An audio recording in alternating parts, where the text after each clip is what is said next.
Hi hello. ഇത് ആറാമത്തെ നോമ്പിൻ്റെ അന്നത്തെ വീഡിയോ ആണ് കേട്ടോ.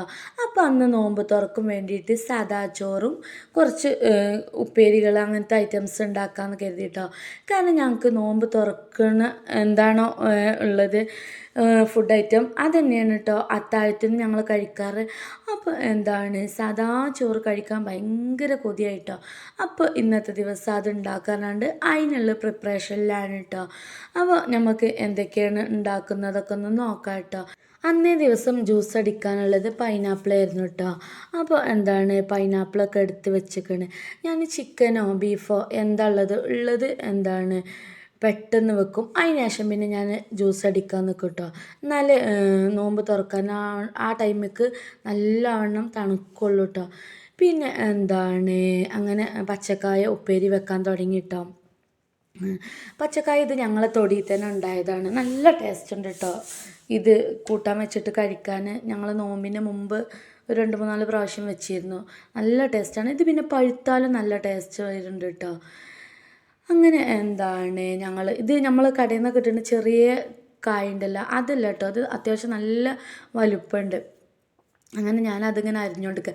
ഇത് നല്ലോണം അത്യാവശ്യം കുറച്ച് വെളിച്ചെണ്ണയൊക്കെ ഒഴിച്ച് നല്ലോണം തൂമിച്ചാണ്ടല്ലോ, ഉള്ളി അരിഞ്ഞ് തൂമിച്ചാൽ അടിപൊളി ടേസ്റ്റാണ്. അതിന് ശേഷം ഞാനിത് പൈനാപ്പിൾ ചെത്തിയതാണ് കേട്ടോ. എനിക്ക് ആദ്യം പൈനാപ്പിൾ ഇഷ്ടമാണ്, പക്ഷേ അത് ചെത്തണത് ആലോചിച്ചാണ്ടല്ലോ എനിക്ക് പൈനാപ്പിൾ വാങ്ങിക്കാൻ ഇഷ്ടമല്ല. പക്ഷേ പിന്നെ ഞാൻ ഒരു യൂട്യൂബ് ചാനലിൽ പൈനാപ്പിൾ വട്ടത്തിലിങ്ങനെ മുറിച്ച് കട്ട് ചെയ്ത് കണ്ട് അങ്ങനെ കട്ട് ചെയ്താൽ നല്ല ഈസിയാണ് കേട്ടോ പൈനാപ്പിൾ കട്ട് ചെയ്യാൻ. ചീര അരിയാൻ തുടങ്ങി കേട്ടോ. അങ്ങനെ പച്ചച്ചീരയാണ് കേട്ടോ വീട്ടിലുണ്ടായിരുന്നത്. അപ്പോൾ അത് അരിഞ്ഞിട്ട് ഇത് നോമ്പിൻ്റെ മുമ്പ് കൊണ്ടുവന്നായിരുന്നു കേട്ടോ.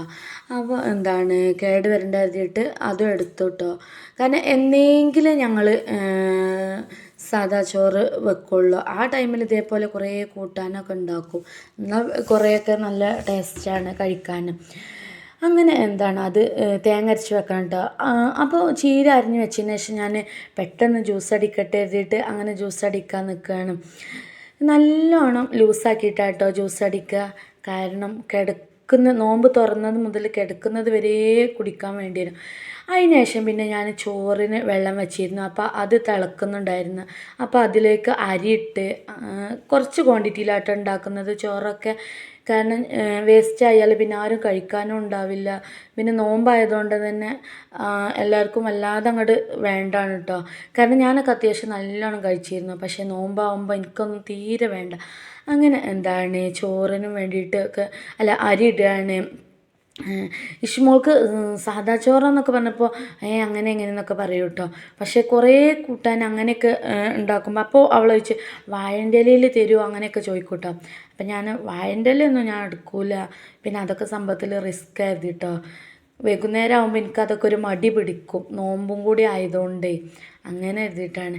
അങ്ങനെ പിന്നെ ഞാൻ ചീര വെക്കാനുള്ള തയ്യാറെടുപ്പിലാണ് കേട്ടോ. അതിന് മുമ്പ് ഞാൻ തക്കാളി കൂട്ടാൻ ഉണ്ടാക്കാൻ എഴുതിയിട്ട് കറി ഐറ്റംസ് ഒന്നുമില്ല. അപ്പോൾ പിന്നെ തക്കാളി കൂട്ടാൻ ഉണ്ടാക്കാമെന്നൊക്കെ കരുതി അതിനും റെഡി ആയിക്കൊണ്ടിരിക്കുക. ഇത് പിന്നെ പച്ചക്കായ കുക്കറിൽ വെച്ചത്, അടുത്തത് ചീര വെക്കാനും വേണ്ടിയിട്ടൊക്കെ ഇങ്ങനെ ഒരുങ്ങിക്കൊണ്ടിരിക്കുകയാണ്. ഇനി മുട്ട ഉണ്ടാക്കാനുണ്ട്, പിന്നെ ചിക്കനും വേണമെങ്കിൽ ഉണ്ടാക്കാനൊക്കെ ഉണ്ട് കേട്ടോ. പക്ഷേ ആ മസാല തേച്ച് വെച്ചിട്ടില്ലായിരുന്നു, അത് ഞാൻ മറന്നുപോയി. അപ്പോൾ എനിക്കൊരു മടി. അപ്പം ഇനി ഉണ്ടോ എന്ന് ഉറപ്പില്ല. ചിലപ്പോൾ ഉണ്ടാവും, ചിലപ്പോൾ ഉണ്ടാവില്ല. അപ്പം ഞാൻ തക്കാളി കൂട്ടാനിൽ മുട്ട പിന്നെ ഒടിച്ചൊഴിച്ച് കണ്ട് അങ്ങനെ ഉണ്ടാക്കുന്നുണ്ട്. പിന്നെ മുട്ട പൊരിക്കണമുണ്ട് കേട്ടോ. അപ്പോൾ അതിൻ്റെ ഇത് റെഡിയാക്കുകയാണ്. അതിൻ്റെ ഇടയിൽ മറ്റേതൊക്കെ ആയോ അങ്ങനെയൊക്കെ അതും നോക്കണം. പിന്നെ എൻ്റെ ചെറിയ കിച്ചണാണ് കേട്ടോ. ഉള്ളതിൽ ഒരാൾക്ക് ഇങ്ങനെ അങ്ങോട്ടും ഇങ്ങോട്ടും തിരിയാൻ തന്നെ ഉള്ളൂ കേട്ടോ. അങ്ങനെ അടുത്ത ഐറ്റംസ് ഉണ്ടാക്കുക. അപ്പോൾ ഞാൻ ആദ്യം ഹസ്ബൻഡിനോട് പറയുന്നത് സാദാ ചോറാണ് കേട്ടോ. കാരണം ഓരോ ഓഫീസിൽ നിന്നൊക്കെ വരുന്ന ടൈമിൽ അതുണ്ടാവും ഇതുണ്ടാവും എന്നൊക്കെ ഇങ്ങനെ വലിയ ആകാംക്ഷയിൽ വരുമായിരിക്കും. അപ്പോൾ നോമ്പ് തുറക്കുന്ന ടൈമിലേറ്റ് ഇങ്ങനെ കാണുമ്പോൾ ഇതാവേണ്ട എഴുതിയിട്ട് ഞാൻ ആദ്യം തന്നെ പറഞ്ഞോളൂ കേട്ടോ. ഓരോ ദിവസവും അന്നാന്ന് ഉണ്ടാക്കാനുള്ള ഫുഡ് എന്താണെന്നുള്ളത്. പിന്നെ ഞാനൊക്കെ നോമ്പ് തുറന്ന ഉടനെ ഒന്നും ഫുഡ് കഴിക്കുള്ളൂ കേട്ടോ. അപ്പോൾ കുറേയൊക്കെ വെള്ളത്തുമ്മ കഴിഞ്ഞിടും. പിന്നെ കുറേയൊക്കെ ചിലപ്പോൾ കിടക്കാൻ ടൈമിലോ അങ്ങനെയൊക്കെ ആയിരിക്കും കേട്ടോ.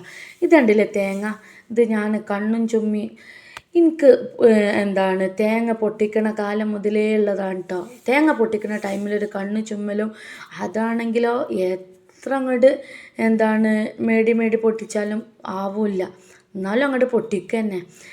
എനിക്ക് അത്രയ്ക്ക് പേടിയായിട്ട്, തേങ്ങ പൊട്ടിക്കാൻ പേടിയാണ്. പിന്നെ അങ്ങോട്ട് പൊട്ടിക്കും.